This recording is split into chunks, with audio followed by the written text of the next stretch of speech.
اعوذ باللہ من الشیطان الرجیم بسم اللہ الرحمن الرحیم۔ رمضان المبارک میں قیام اللیل کی فضیلت، یعنی راتوں کو اللہ تعالیٰ کی عبادت اور اس کی بارگاہ میں عجز و نیاز کا اظہار کرنا۔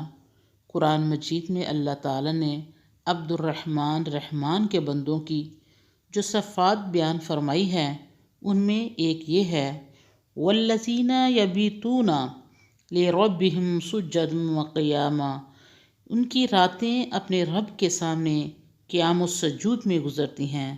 اور رسول اللہ صلی اللہ علیہ وسلم نے فرمایا، جس نے رمضان کی راتوں میں قیام کیا ایمان کی حالت میں ثواب کی نیت سے تو اس کے پچھلے گناہ معاف کر دیے جائیں گے۔ راتوں کا قیام نبی کریم صلی اللہ علیہ وآلہ وسلم کا مستقل معمول تھا۔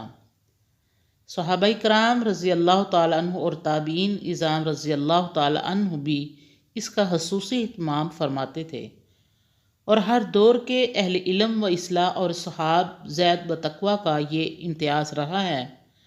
خصوصاً رمضان المبارک میں اس کی بڑی اہمیت اور فضیلت ہے۔